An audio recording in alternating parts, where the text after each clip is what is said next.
In 1915, Bernard Maybeck designed a group of temporary buildings to close a vista at the Pan-Pacific Exposition in San Francisco, as you've heard. It was rebuilt in permanent materials in 1965. An open shell of a grand rotunda is surrounded by an open colonnade supporting nothing. Maybeck's monumental Palace of Fine Arts was designed, in other words, as a ready-built temporary ruin.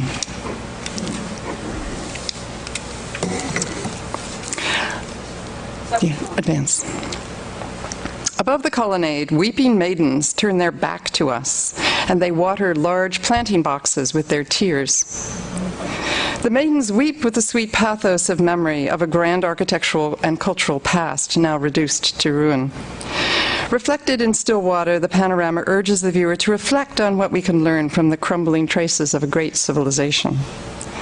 This conceit was offered, and I differ a little bit with Greg with this, but we can talk about it, not as a warning or a memento mori, cautioning the viewer about potential hubris, but rather as a claim for California as the heir to that lost greatness, as a site of the rebirth of the magnificence of Mediterranean antiquity, then, alas, best known for its shattered ruins. At the same time, Maybeck was busy on the other side of the bay, together with engineer-architect Julia Morgan, helping to realize what his generation termed the Athens of the West in Berkeley. This is a section drawing of that auditorium that you have seen the plan of before, that was part of this grand complex sketched in the ground plan here. The complex including, as you've heard, a museum. Wouldn't it be wonderful to have a Hearst museum, a real building housing those millions of objects that we could see and use to teach? I mean, that's such a no-brainer. I think this generation should do that. The one building that was realized, as you've heard, was the Women's Gym. These drawings, by the way, are in the absolutely fabulous Environmental Design Archives here on campus, one of the great resources for the study of architecture. Next, please. We've heard a great deal already this afternoon about this building, a structure created to promote the healthful physical education of women's students. Those activities are alluded to in the sculptural program, for instance, in these poolside dancing maidens. And that wasn't just metaphorical dancing. As Professor Park has indicated, these young women, liberated from their corsets, long skirts, and unhealthy physical protocols that encumbered their predecessors, embraced their freedom of movement in the institutions that encouraged healthful exercise. For reasons that I have not yet sussed out, giant vases were very important for women to dance around. This is an interdisciplinary thing: women, vases, architecture, sculpture, and dance. Should a group of them pause today, exiting the building after their Zumba or yoga class, to sit in the shade next to the east door, they would be in a perilous position, supported by crumbling concrete and rusted rebar. In fact, indeed, perhaps not supported at all. Next, please. Today's question is, what does the past have to do with the present? Does the past place responsibilities on the present? And what is the present's responsibility to the future?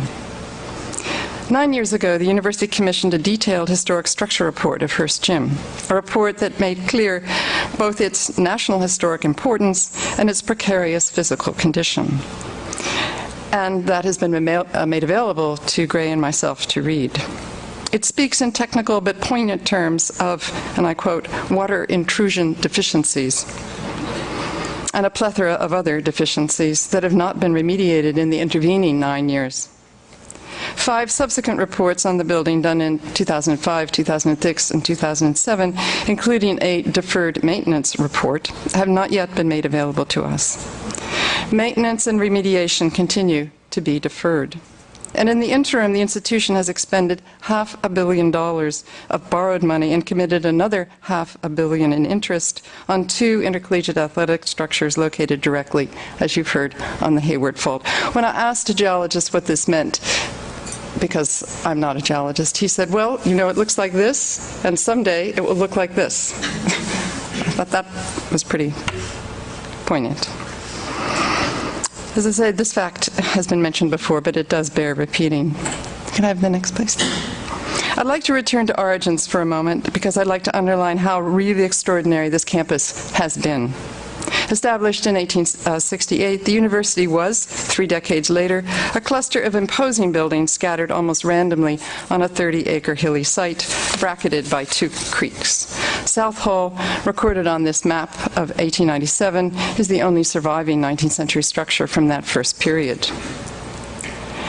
It was a brave new world when, in 1897, inspired by the elegance of the newly built Stanford University campus and the magisterial classical orderliness of the World's Columbian Exposition in Chicago, Phoebe Hearst funded an international competition to design the University of California. The campus plan, as developed, and you've heard the fuller story, by John Galen Howard in the early 20th century, became the realization of a collaboration between 3 extraordinary people. Rarely has this or any institution seen such a remarkable and productive conjunction between patron, administrator, and designer. Phoebe, ambitious for the state, Wheeler, ambitious for the institution, and Howard, ambitious for both, used the 30-acre site to create a utopic intellectual environment, an architectural vehicle intended to shape and reflect a great place of learning. That plan is still evident in the campus we walk through every day, although the concept of the vista was superseded by the concept of the quadrangle in the 1950s and 1960s. Or put another way, look what Evans did to the vista. The structures highlighted in yellow on this plan are the 22 surviving buildings designed by John Galen Howard. A campus is unlike a city, a suburb, an amusement park. It's a community organized around knowledge production and knowledge transmission. A campus is also, among other things, a teaching tool. It instructs young adults more openly than most environments in the values of the institution and the society that created it. These lessons are both intentional and unintentional. The rhetoric here a century ago was a dominant metaphor about Berkeley as a golden age acropolis, as a beacon for mankind, or, in the case of Hillgard Hall, a place dedicated to rescue for human society the native values of rural life. Howard's vision, fueled by Wheeler's enthusiasm and Phoebe's generosity, extended to details that grace the campus as well as individual structures and the overall plan. And the Howard-Hearst-Wheeler triumvirate built to last. Their buildings have shown extraordinary resilience to the damaging forces a geographer friend of mine catalogs, and I quote, sun, wind, rain, constantly breaking down building materials. And he goes on to remark, building environments require constant attention. Investments of time and capital are needed to retard or reverse the weathering and aging caused by natural forces. Often, personal pride and a sense of responsibility are more important than cash available, end quote. My comments in this coda focus on the contributions of this prolific architect, John Galen Howard, founder of Berkeley's architecture department and creator of the look of the core of the campus with its gray granite walls, red tile roofs, copper skylights, and balanced symmetrical facades, paradigmatically Doe Library. Howard built for the long term, using Raymond granite chiseled out of the Sierra foothills, baked tiles, copper, and bronze on the most up-to-date steel frames. But Howard and Mabeck's buildings are a century old now, and their resilience is being tested. California Hall, for instance, 110 years old, wears its years well. The granite blocks, the copper skylights, and clay tile roofs are virtually impregnable to the elements. But its windows and doors are of wood, a material very vulnerable to sun, rain, and changes in atmospheric humidity and neglect. Wood is easily and cheaply protected by paint and varnish. Easily and cheaply protected by paint and varnish.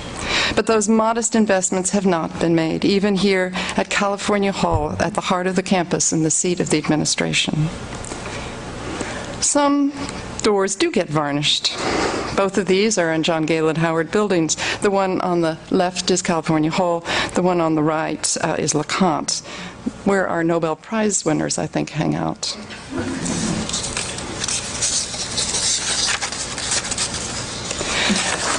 Next, please. The majestic building in which we sit, constructed of dense granite with bronze and brass details, is the work not only of a master designer, but of master stonemakers, stonemasons, bronze founders, and yes, woodworkers,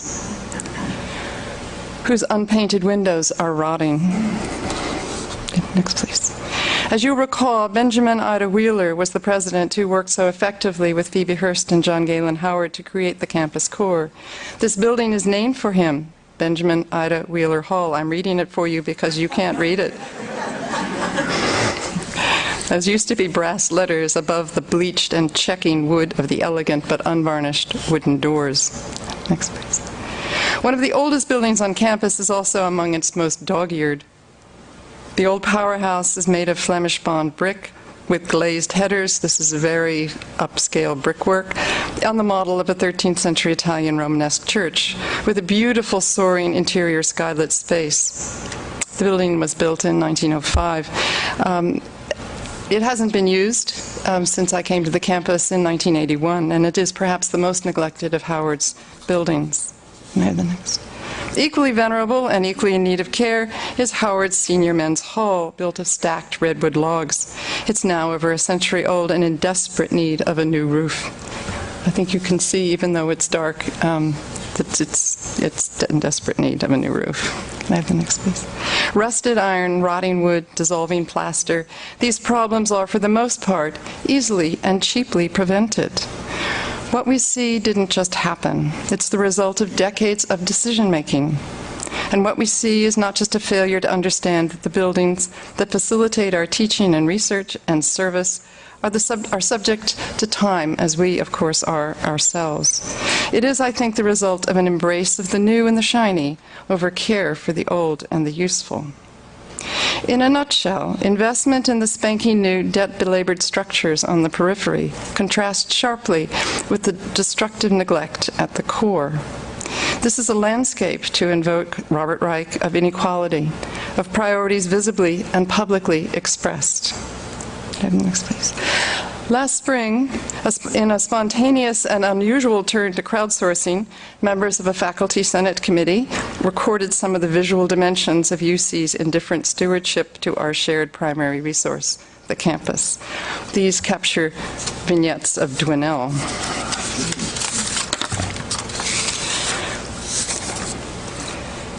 It is all enough to make Maybeck's maidens weep. Not for some distant European past, but for a very local present. Two more, John Galen Howard's designs, Stevens Hall and the Women's Faculty Club.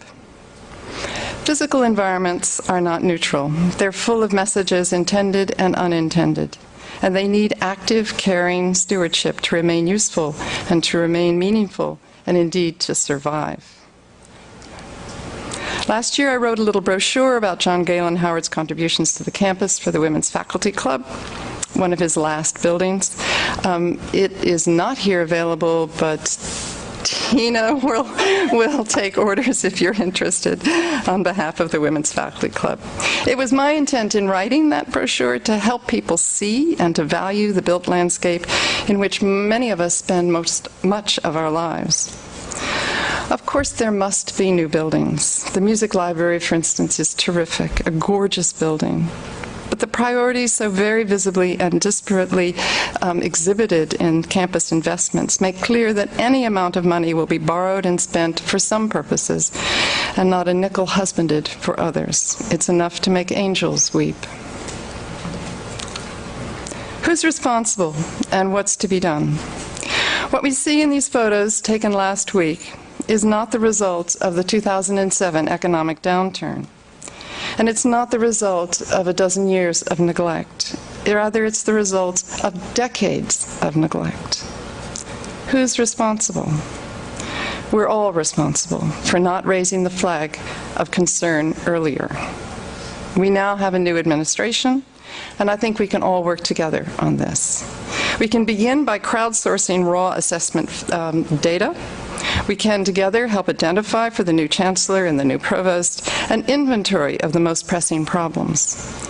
We can each take a camera or our phone and contribute to a central pool of images documenting the March 2014 state of our legacy structures and their most pressing needs. And I will be happy to be the depository for your scrapbook. The campus, we're told, has just completed its most successful capital campaign ever, a campaign that raised more money than anticipated. I believe the path forward is clear. Thank you.